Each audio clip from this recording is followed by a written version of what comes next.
Jamaah. Yeay. Oh jamaah. Yeay. Alhamdulillah. Untuk jamaah yang baru bergabung, hari ini kita sedang membahas antara pajak dan zakat. Tapi sebelum kita lanjut mendengarkan tausiah dari guru-guru kita, akan ada video nih mau kita tonton bersama tentang Menteri Sekretaris Negara bantah amplop kondangan kena pajak. Seperti apa? Berikut tayangannya. Berarti sumbangan pernikahan nggak kena pajak katanya, Prof. Iya. Ya Allah. Jadi memang saat ini banyak pejabat negara yang memberikan pernyataan-pernyataan yang harus kita hati-hati. Ya. Seperti pernyataan Menteri Keuangan, demikian juga Mensesnek. Ya. Saya melihat ini semua asalnya itu karena anggaran negara kita tuh kurang. Sehingga Baik. belok kiri, belok kanan mencari tambahan. Misalnya dengan menyamakan antara zakat dengan wakaf dengan pajak itu sangat keliru sekali. Ini harus diluruskan, tidak benar seperti itu. Oh, Sebagai kaum oke. muslimin kita memiliki kewajiban sebagai agama, yes, kita juga memiliki kewajiban sebagai bernegara. Iya. Nah, betul. masing-masing ada satu upaya untuk membangun bangsa benar. Masya Nah, tetapi Allah. kita tidak boleh mencampur adukan. Iya, Karena betul, jikalau betul. kita mencampur adukan nanti akan menjadi keliru. Keliru. Nah, Jadi, di beberapa negara ada satu harmonisasi oke. antara kewajiban zakat dengan kewajiban pajak. Di Indonesia ini belum seluruhnya. Misalnya, jikalau seseorang itu pendapatannya katakanlah 200 juta, Iya, misalnya betul. setahun. Amin. Masya Allah. Prof, saya sekalian mau nanya langsung nih. Iya, silakan. Soalnya udah bisik-bisik ini pertanyaannya juga nyambung ternyata Prof sama Silakan. penjelasannya Prof. Jadi pajak itu kan selalu berkaitan dengan harta ya, betul ya Baik. Prof ya? Dan ada juga katanya zakat harta. Nah dalam Oke. Islam apakah semua harta itu kena zakat atau beberapa harta aja? Mohon izin Nah, penjelasannya baik. Prof, silakan. Bismillahirrahmanirrahim. Zakat itu pada intinya ada dua, yaitu zakat fitrah dan zakat mal. Fitrah itu lebih kepada jiwa, dikeluarkannya sebelum hari lebaran dan itu jumlahnya sangat kecil, hanya 50.000, 100.000 per orang. Yang kedua adalah zakat mal, yaitu zakat harta. Ada pertanian, peternakan, perdagangan, emas perak, demikian juga harta temuan. Intinya zakat itu kena kepada harta yang dimiliki penuh, demikian juga sudah sampai 1 tahun penuh, serta bertumbuh. Dan bukan kebutuhan pokok. Misalnya jikalau rumah yang satu-satunya itu tidak kena zakat. Kendaraan yang satu-satunya tidak kena zakat. Nah, sementara kalau pajak itu masuk ke dalam semua baik untuk transaksi, misalnya jual beli, beli minuman, beli makanan kena PPN. Demikian juga ada PPNBM, pajak penambahan nilai barang mewah kena juga. Demikian juga ada pajak penghasilan. Ada yang 5%, ada yang 15%, 25%, 30%, sampai 35%. Jadi itu sifatnya progresif. Demikian juga pajak masuk kepada bumi dan bangunan. Ada transaksi jual beli sertifikat, tanah dan bangunan juga kena pajak. Ada juga pajak hiburan, pajak reklame, pajak hotel, pajak makanan. Jadi situ. Nah, intinya kalau pajak itu kayak bulldozer gitu, semuanya kena. Nah, sementara jikalau zakat jumlahnya juga sangat kecil, yaitu hanya 2,5%. Sama sementara jikalau pajak bisa mencapai sampai 35%. Nah, jadi ini dua hal yang berbeda. Jikalau kita satukan ini akan kacau. Makanya kita kembalikan kepada yang memiliki otoritasnya. Jikalau fatwa itu kembali kepada Majelis Ulama. Kalau peraturan-peraturan kita kembalikan, jazakallah khair Ustaz. Jikalau fatwa kita kembalikan kepada Majelis Ulama Indonesia, jikalau peraturan kita kembalikan kepada undang-undangnya. Jangan saling nyerobot gitu loh. Nah, jikalau saling menyerobot nanti jadi bisa berbahaya. Intinya sih bagaimana Indonesia itu kudu bebas dari korupsi. Kudu bebas dari peraturan yang sewenang-wenang. Kenapa? Agar ekonominya itu tumbuh. agar ekonominya berkembang. Karena insya Allah jikalau ekonomi ini tumbuh, nanti akan ada usaha, akan ada keuntungan. Insya Allah akan ada zakat. Insya Allah juga akan ada pajak. Nah tetapi jikalau hukumnya tidak tegak, orang tidak mau investasi di Indonesia. Dan Wah, orang nggak iya. bisa usaha gitu loh. Itu intinya sih. Masya Allah. Nanti kita akan tekankan lagi di segmen berikut. Wah, semakin seru ini ya Prof. Terima kasih banyak Prof. Boleh tepuk tangannya jemaah. Jadi memang ya ini pembahasan kita hari ini seru sekali. Makanya jangan sampai ketinggalan nih jemaah. Sekarang Saskia mau langsung tanya sama Ustadz Maulana. Mohon izin. Apa Saski?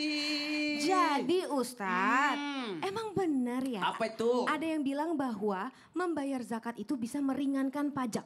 Tapi, mohon maaf Ustadz, nyatanya kita kan tahu nominal pajak dan zakat itu berbeda. Berbeda. Itu bagaimana Ustadz? Mohon izin tausiahnya Ustadz Maulana. Makasih banyak. Bismillahirrahmanirrahim. Allahumma salli ala sayyidina Muhammad wa ala sayyidina Muhammad. Berbicara dua hal ini Masya Allah. Zakat itu perintah agama, pajak itu perintah negara, pemerintah. Dalam hal ini kita bisa belajar bahwa dua sisi yang berbeda. Kalau zakat itu pembersih harta. Dan meratakan nikmat Allah. Makanya ditujukan kepada yang kaya, kepada yang... Udah tahu juga ya. Dan tadi sudah dipaparkan 2,5%. Bahkan mohon maaf tanpa menggurui. Kalau berbicara tentang pajak, di zaman Khalifah Amirul Mukminin Umar bin Khattab ada yang disebut dengan Qars. Itu adalah pajak, tapi ditujukan kepada yang bukan beragama Islam waktu itu. Nah, pada posisi seperti ini, apakah bisa meringankan? Jawabannya tidak. 1, 2, 3. Jawabannya Tidak. tapi tunggu dulu, nanti akan dijelaskan lagi sama Prof. Masya Gimana solusinya? Allah. Oke. Nah, kalau dalam pembahasan ini sesuatu yang berbeda. Maka kalau berbicara tentang zakat dan pajak, atiullah wa atiur rasul wa ulil amri minkum. Ketaatan kita. Maka kalau kita tidak taat membayar pajak, siap-siap artinya diambil. Ada namanya sanksi hukuman. Betul tidak? Betul. Maka bayarlah pajak bumi dan bangunannya, PBB-nya sebelum jatuh tempo bulan September, ya. Bulan depan dong. Iya, karena kalau lewat dari September takutnya pajaknya naik. Siapa yang kena pajak? Yang punya rumah, yang ngontrak kena nggak? Enggak. Kalau begitu ngontrak lah. Betul. Siapa yang kena pajak? Yang punya mobil atau yang jalan kaki? Yang punya mobil. Bayarlah. Ada namanya distribusi pajaknya. Kalau kita parkir kena pajak enggak? Dan disinilah kita bisa belajar. Kalau begitu boleh enggak saya dapat keringanan pajak? Jawabannya boleh. Dalam hal apa? Dalam hal ada potongan dan sebagainya. Bayarlah pajak tepat pada waktunya. Karena Masya pajak Allah. adalah membantu pilar pembangunan dan pilar kesejahteraan. Masya Allah, terima kasih banyak Ustadz Maulana. Boleh dong tepuk tangannya jemaah. Jemaah. Yeay! Sekarang saya mau kasih kesempatan nih untuk jemaah yang ada di studio untuk bertanya. Karena kita masuk ke segmen Tanya Dong Ustadz. Kami semua tanya dong Ustaz. Yang mau tanya angkat tangannya jemaah. Yang mana ya? Tapi sepertinya kesini nih magnetnya. Mohon izin Ibu. Ikut ke tengah ya Bu ya. Ya. Kayaknya banyak pajaknya nih. Wah, iya dilihat-lihat ya Bu. Mau Dan tanya apa perhiasannya. Ibu? Mau tanya apa Ibu? Silakan. Assalamualaikum warahmatullahi wabarakatuh. Waalaikumsalam warahmatullahi wabarakatuh. Perkenalkan, nama saya Kiki dari Majlis Taklim Darussawab, Cibung Bulang, Bogor. Boleh tepuk tangannya jemaah. Saya ingin bertanya kepada Pak Ustadz Syam. Siap Ibu. Wah, langsung maju nih Ustadznya. Assalamualaikum Pak Ustadz. Waalaikumsalam warahmatullahi wabarakatuh. Apakah dalam hukum Islam jika seseorang itu menunggak pajak terhukum dosa seperti halnya zakat? Menurut Ibu, kira-kira Enggak. Ayo. Jadi nggak bayar pajak nggak dosa ya Bu ya? Dosa. Oh dosa? Dosa. Oh gitu ya? Oh jadi dosa apa kan Ibu? Dosa. Kalau Kok nggak bayar pajak. ragu-ragu Ibu? Makanya saya bertanya sama Nah, Pak Ustadz. betul. Ibu orang Untuk pajak ya? meyakinkan. Ah, bukan. Oh bukan. Jadi biar gak ragu-ragu, kita Iya. persilakan Ustazah untuk menjawab. Ibu silakan untuk Terima kasih, Pak. kembali. Saya antar Ibu. Wah keren, Masya Allah. takut kena Silakan pajak mohon dia. izin Ustaz Syam. Makasih Ibu Tabe, guruku, Pak Prof, Ustadz Maulana, Saski, para alim ulama yang dimuliakan Allah Subhanahu wa taala. Kalau kita kembali kepada ayat Ya ayyuhalladzina amanu ati'u Allah wa ati'u Rasul. أطيعوا الله وأطيعوا الرسول وأولي الأمر منكم فإن تنازعتم في شيء فردوه إلى الله ورسوله.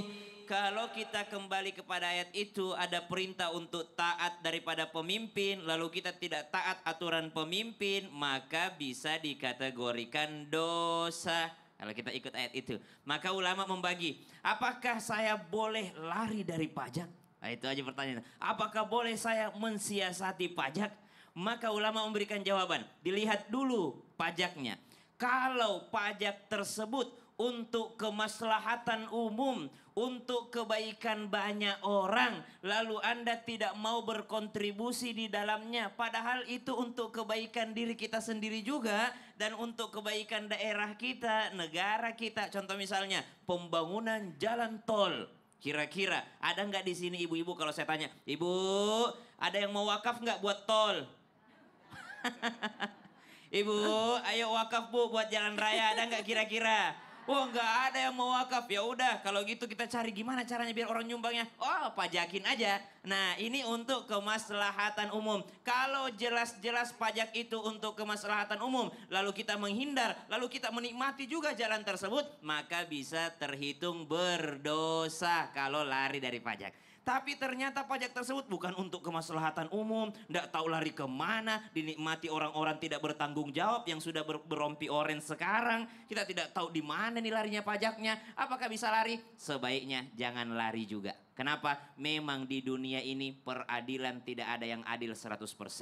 Tapi ada peradilannya Allah Subhanahu wa taala. Maka kita tidak bicara hukum lagi, kita bicara akidah. Ya sudahlah, kalau ada yang mengambil pajak daripada masyarakat lalu dia nikmati sendiri, kenyang sendiri, biarlah hukum Allah yang berbicara. Nanti kita Ya lihat di Allah. akhirat. Intinya kita pengennya ada kemaslahatan umum. Di dunia tidak ada peradilan yang adil 100%.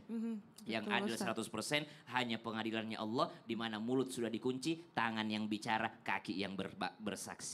Ya Allah, terima kasih banyak Ustaz Syam. Sama-sama. Boleh tepuk tangannya jemaah. Itulah ya jemaah, misalnya kita sedang hidup di dunia ini memang tidak ada peradilan yang adil seadil-adilnya. Nanti setelah kelak kita sudah tiada di dunia ini, itulah apa yang kita lakukan di dunia nanti dipertanggungjawabkan di akhirat. Masya Allah. Jemaah. Jangan kemana-mana ya, selain satu ini kita akan kembali lagi dengan tema kita antara pajak dan zakat. Tetap di Islam itu indah, jamaah. Alhamdulillah. Alhamdulillah.